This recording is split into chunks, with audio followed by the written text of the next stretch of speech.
Seorang gadis desa yang hidup sederhana memutuskan merawat 3 anak yatim piatu yang ia temukan dalam kondisi menyedihkan. Tapi siapa sangka saat gadis ini menyelidiki asal-usul mereka, ia justru menemukan nama yang tak pernah ia bayangkan. Seseorang dari masa lalunya. Siapakah sebenarnya ayah dari ketiga anak ini dan mengapa tak pernah hadir dalam hidup mereka? Assalamualaikum warahmatullahi wabarakatuh. Halo sahabatku semuanya. Semoga kalian semua dalam keadaan sehat, bahagia, dan penuh keberkahan. Amin ya rabbal alamin. Jangan lupa subscribe, aktifkan lonceng notifikasinya, dan bantu share kisah ini agar lebih banyak orang terinspirasi oleh kisah nyata yang menyentuh hati ini. Kisah ini berasal dari sebuah desa kecil yang tenang di suatu kampung daerah Jawa Tengah. Mari kita mulai. Hujan turun deras sejak siang, membasahi tanah desa yang biasanya sunyi. Langit gelap menggantung seolah ikut berduka. Sementara angin dingin berhembus menusuk tulang. Di bawah payung lusuh, Rini, seorang gadis desa berusia 23 tahun melangkah pelan menyusuri jalan tanah becek selepas menanam sayur di ladang belakang bukit. Meski tubuhnya lelah dan pakaian basah terkena lumpur, wajahnya tetap teduh seperti menyimpan keteguhan yang tak mudah tergoyahkan. Ia memutar arah menuju rumah, tapi langkahnya terhenti saat mendengar suara tangis samar dari arah semak-semak dekat gubuk tua yang sudah lama kosong. Gubuk itu ditinggalkan warga karena dianggap angker. Namun, rasa penasaran dan naluri keibuannya lebih kuat dari rasa takut. Ia berjalan perlahan, mendekati sumber suara itu dengan hati-hati, menahan napas saat suara tangisan semakin jelas. Dengan jantung berdebar, Rini membuka pintu kayu yang hampir lapuk. Bau apek dan tanah basah langsung menyergap. Pandangannya tertuju pada sudut ruangan. 3 anak kecil, 2 perempuan, dan 1 laki-laki saling berpelukan dengan tubuh menggigil. Pakaian mereka kotor, rambut kusut, dan wajah mereka basah oleh air mata dan hujan yang menetes dari atap bocor. Anak tertua, perempuan sekitar 10 tahun memandangi Rini dengan tatapan bingung sekaligus takut. "Mbak, jangan usir kami ya." Suara si sulung nyaris tak terdengar. "Kami nggak punya tempat lagi." Hati Rini mencelos. Ia langsung mendekat, berlutut, dan menyelimuti mereka dengan selendang yang ia pakai. "Teh, enang, Mbak enggak akan usir. Kalian di sini kenapa? Mana orang tuamu, nak?" Tanya Rini lembut. Anak tertua itu menunduk. "Ibu kami meninggal pagi tadi. Kami enggak tahu siapa ayah kami." Kalimat itu menusuk Rini seperti belati dingin. Tanpa pikir panjang, ia mengangkat anak bungsu yang tampak paling lemah. Lalu mengajak mereka keluar dari gubuk. Hujan masih turun saat mereka tiba di rumah panggung kecil milik Rini di pinggiran desa. Nenek Rini yang sudah sepuh, Bu Sarti terkejut saat melihat cucunya datang membawa 3 anak asing. Tapi tatapan Rini penuh tekad. "Mereka butuh tempat tinggal, Nek. Tolong izinkan mereka tinggal sementara." Bu Sarti tak berkata banyak. Ia tahu Rini tak akan mundur kalau sudah memutuskan. Dengan sigap, Rini mengganti pakaian anak-anak itu, memberi mereka makan seadanya, nasi jagung dan sambal tempe. Meski sederhana, anak-anak itu makan dengan lahap. Seolah sudah berhari-hari tak menyentuh makanan. Malam itu saat anak-anak sudah tidur berselimut sarung tua, Rini duduk termenung di teras rumah. Suara hujan masih terdengar di kejauhan, tapi pikirannya tak henti berputar. Ia tak tahu siapa mereka, dari mana mereka berasal, dan bagaimana nasib mereka esok hari. Tapi satu yang ia yakini, anak-anak itu telah kehilangan terlalu banyak dan ia tidak akan membiarkan mereka kehilangan rumah juga. Tanpa suara, Rini memandang ke langit yang mulai mereda. Mungkin hujan ini adalah pertanda bahwa dari sebuah kehilangan akan tumbuh harapan baru. Dan malam itu, tanpa ia sadari, langkah kecilnya telah membuka jalan menuju takdir besar yang akan mengguncang hidupnya. Pagi datang dengan kabut tipis yang menyelimuti ladang dan bukit.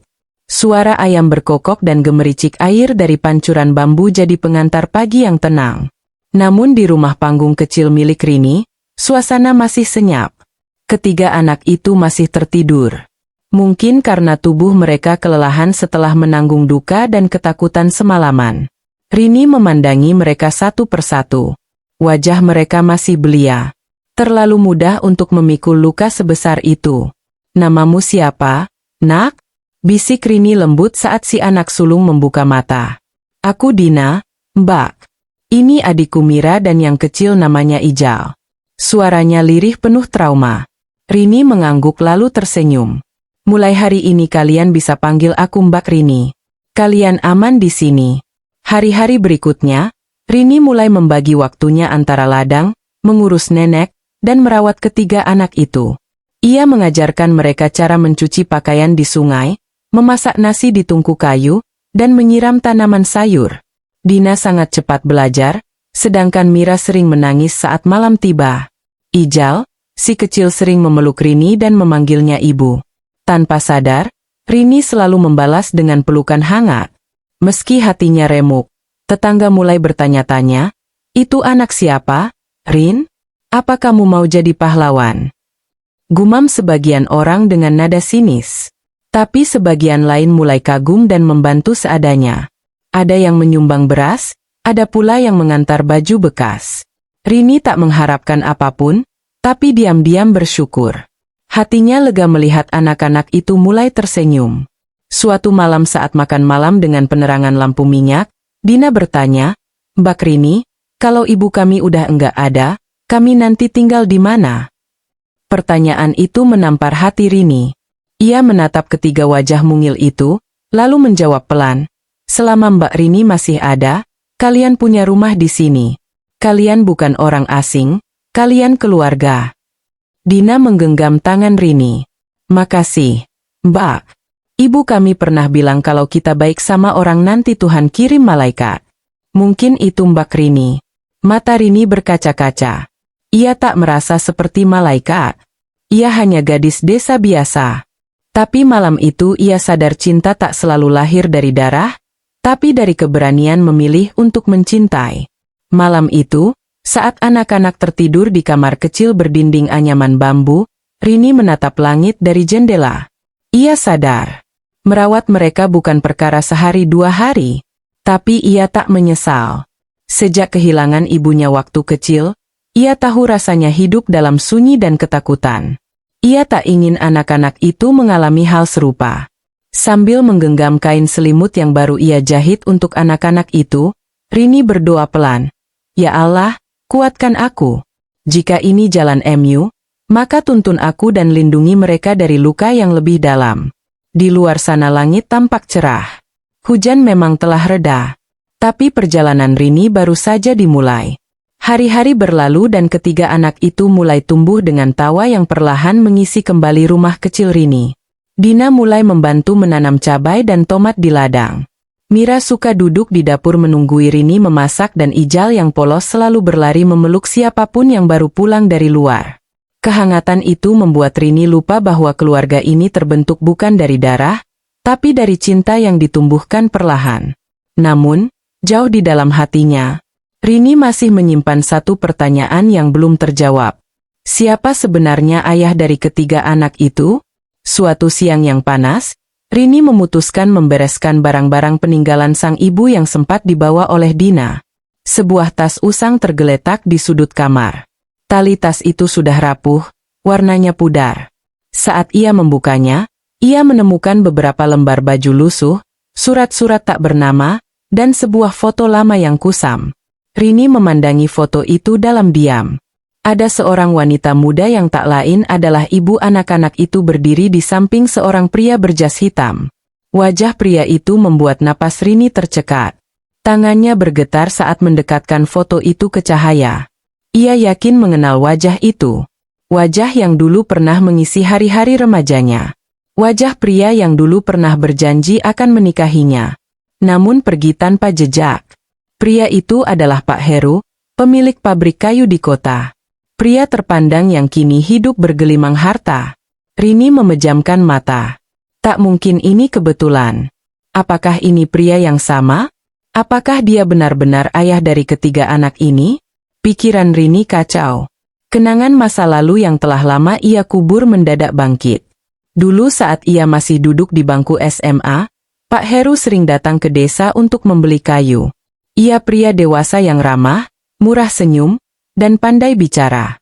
Mereka dekat, sangat dekat.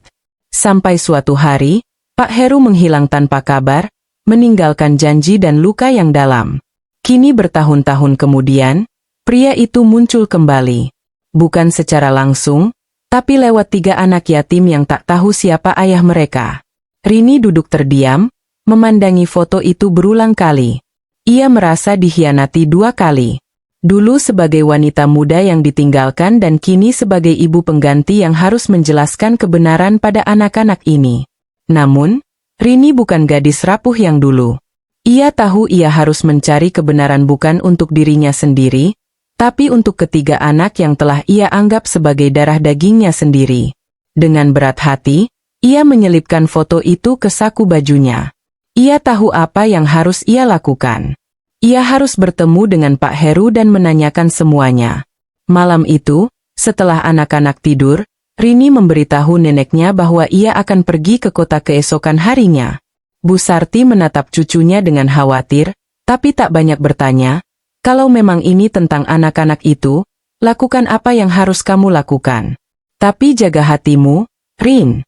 Rini mengangguk pelan. Matanya memandang langit malam yang cerah. Perjalanan ini bukan untuk membuka luka lama, tapi untuk menutup lubang besar yang selama ini menganga di hati 3 anak kecil. Ia tahu jawaban yang akan ia temukan bisa mengubah segalanya. Hari berikutnya, suasana rumah Rini tampak seperti biasa, hangat dan bersahaja. Dina membantu nenek menjemur pakaian. Mira menyapu halaman dengan sapu lidi dan Ijal bermain dengan ayam peliharaan di belakang rumah. Namun di balik semua itu, Rini menyimpan gundah yang belum terungkap. Ia belum tahu bagaimana harus menyampaikan kenyataan tentang ayah mereka. Terlalu cepat bisa melukai, terlalu lama bisa jadi penyesalan. Ia mengamati ketiga anak itu dari kejauhan, lalu masuk ke dalam rumah dan duduk di depan foto lama yang semalam diletakkannya di atas meja. Pikirannya berputar. Haruskah ia menunggu Pak Heru datang sendiri atau haruskah ia mempersiapkan anak-anak? Tapi bagaimana menjelaskan tentang pria yang tak pernah hadir sejak mereka lahir? Menjelang sore, suara motor terdengar dari arah jalan kecil. Rini keluar rumah. Seorang pria turun dari sepeda motor. Pak Heru. Ia datang tapi tak dalam mobil mewah atau pakaian mentereng. Hanya dengan kemeja lusuh dan raut wajah yang gugup. Ia membawa buah tangan. Sekantong kecil roti dan mainan plastik untuk Ijal. Rini menatapnya lalu memanggil pelan. Dina, ayo keluar sebentar nak. Dina muncul dari dapur diikuti adiknya. Saat melihat pria asing itu, mereka tampak bingung.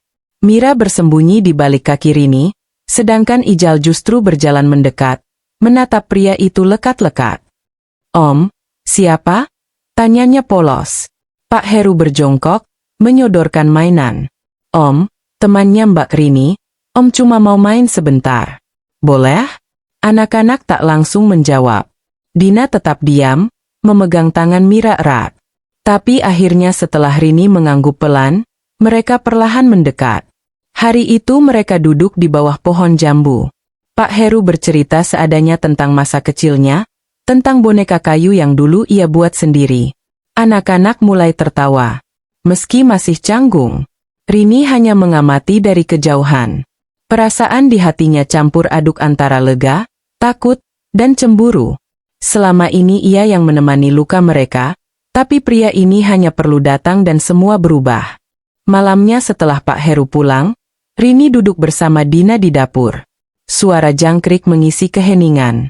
Dina membuka suara. Mbak Rini, tadi Om Heru bilang dia pernah kenal sama ibu. Apa benar? Rini menatapnya. Iya, nak. Dulu dia pernah kenal sama ibumu. Mungkin dia juga bagian dari masa lalu kalian. Dina menunduk. Apa dia ayah kami? Rini terdiam. Pertanyaan itu akhirnya datang. Tapi ia tahu tak bisa menghindar. Iya Dina. Tapi yang paling penting sekarang bukan siapa dia di masa lalu, tapi apakah dia mau bertanggung jawab di masa depan? Dina mengangguk pelan.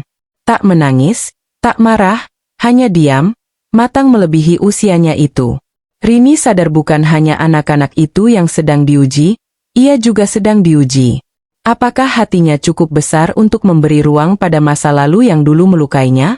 Dan mungkin itulah makna sejati dari menjadi seorang ibu. Mencintai meski tak memiliki dan mengikhlaskan meski pernah tersakiti. Beberapa hari setelah pertemuan pertama itu, Pak Heru mulai sering datang ke desa. Ia tak lagi canggung. Ia membawa buku cerita, mainan edukatif, dan sesekali buah tangan untuk Nenek Sarti. Anak-anak pun mulai terbiasa dengan kehadirannya. Bahkan Ijal Seri memanggilnya, "Om Heru, ayo main," sambil tertawa lepas. Tapi di balik semua itu, hati Rini semakin gelisah. Bukan karena iri, tapi karena khawatir. Semua ini terlalu cepat dan terlalu banyak. Sampai pada suatu sore, Pak Heru datang membawa kabar besar. "Rin, aku sudah bicara dengan keluargaku. Mereka akhirnya tahu dan mereka setuju untuk menerima anak-anak itu. Aku ingin membawa mereka ke rumahku. Mereka akan punya kamar sendiri. Sekolah bagus, masa depan cerah." Ucapannya terdengar penuh keyakinan, tapi menusuk Rini seperti pisau dingin. Rini tak langsung menjawab. Ia hanya menatap kosong ke arah ladang. "Kau pikir mereka butuh kamar mewah, sekolah elit, mainan mahal? Mereka hanya butuh seseorang yang mencintai mereka.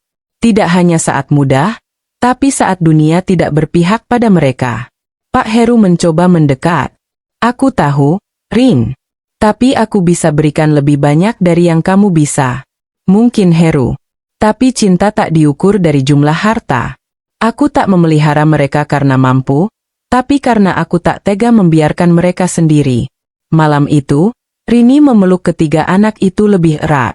Ia tahu mungkin di mata dunia dia hanyalah seorang gadis desa miskin. Tapi ia juga tahu pelukan tulus yang mereka terima setiap malam tidak bisa dibeli dengan uang. Ia menangis dalam diam. Bukan karena takut kehilangan, tapi karena cinta sejatinya bukan untuk dimiliki, melainkan untuk dijaga. Waktu terus berjalan.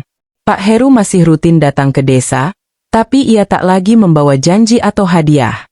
Kali ini ia datang hanya dengan dirinya sendiri, menjadi ayah yang belajar mencintai tanpa syarat. Ia duduk di tanah, membantu Dina mengerjakan PR. Mendengar Mira bercerita tentang burung yang mati di belakang rumah dan ikut tertawa melihat Ijal mandi lumpur di kebun. Rini menyadari perubahan itu. Ia tak lagi merasa cemas. Ia mulai belajar melepaskan tanpa merasa ditinggalkan. Anak-anak pun mulai mengerti bahwa kasih sayang tak selalu hadir dalam bentuk utuh. Kadang ia datang dalam potongan-potongan luka yang disatukan oleh niat baik. Beberapa tahun berlalu, Dina lulus SMP sebagai juara kelas. Mira pandai melukis dan sering mewakili desa untuk lomba. Ijal kini sudah dan bercita-cita jadi guru. Di hari perpisahan sekolah, Dina berdiri di podium mengenakan seragam putih biru dengan rambut dikepang rapi. Ia memegang mikrofon. Matanya menatap ratusan orang yang hadir. "Selama ini aku tak tahu siapa ayahku, tapi aku tahu siapa ibuku. Dia wanita yang tidak pernah menyerah mencintai kami. Dia bukan orang kaya, bukan orang hebat, tapi dia adalah rumah. Dan rumah itu bernama Mbak Rini." Tepuk tangan pecah. Pak Heru menangis di samping Rini. Ia tahu sebesar apapun usahanya, kasih Rini tak akan pernah tergantikan. Di dalam hatinya, ia bersyukur bukan karena bisa membayar kesalahan, tapi karena Tuhan menghadirkan sosok sekuat Rini dalam hidup anak-anaknya. Sore itu saat semua pulang, Rini duduk di teras rumah. Angin bertiup lembut, matahari mulai tenggelam di ujung bukit. Ia menatap langit yang dulu jadi saksi kesendiriannya. Kini di pangkuannya ada cinta. Bukan cinta yang ia cari, tapi cinta yang Tuhan kirimkan kepadanya. Lewat 3 anak kecil yang datang di tengah hujan.